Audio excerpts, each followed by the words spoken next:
Cerca Teleeuropa sul tuo Play Store o Apple Store e scarica la nostra app. A Cosenza perché i turisti scoprono la città proprio dove non chiude per ferie. Vediamo. Tutta mia la città, cantavano gli Equipe 84 qualche anno fa, e infatti in passato, il 16 agosto, le città, e in particolare Cosenza, erano dei deserti da evitare, se possibile, strade vuote, saracinesche abbassate e poco da vedere o da fare. Oggi non è più così, per alcuni aspetti negativi come la crisi economica che probabilmente ha aumentato il numero dei cittadini che rinunciano alle vacanze, ma anche per diversi aspetti positivi. La città non chiude, anzi vive, per i suoi abitanti e anche per i turisti che la visitano e la trovano accogliente e interessante, come questa coppia di turisti romani che, mappa alla mano, hanno scoperto la città dei Bruzzi, quella del passato, del presente e del futuro. Cosenza è una città, devo dire, carina, non me l'aspettavo. Ho delle amiche qui che mi hanno consigliato la sosta, ad essere sincera, e per proseguire verso la Sicilia era la città ideale per fare un giro e sostare un attimino, riposarsi. Cosa ha visto? Cosa le è piaciuto?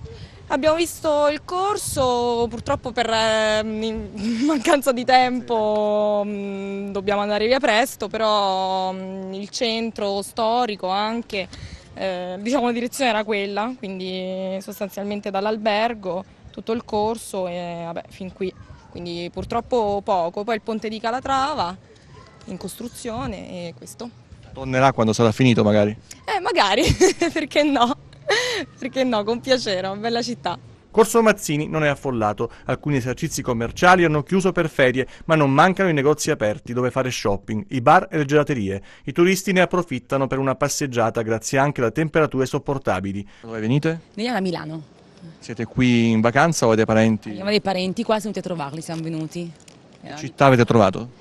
Allora, siamo appena arrivati sinceramente, quindi per ora abbastanza vuota e lo scopriremo durante la giornata poi per il resto. Fin qui il pensiero di chi la città la vive per poche ore o al massimo giorni, ma anche il giudizio dei cosentini che sono rimasti a casa per lavoro o altri motivi è positivo. Si vive bene, anzi sta migliorando anche la qualità di vita grazie al sindaco, penso che sta apportando nuove cose, stiamo apprezzando quello che sta facendo anche sul corso, sulla periferia.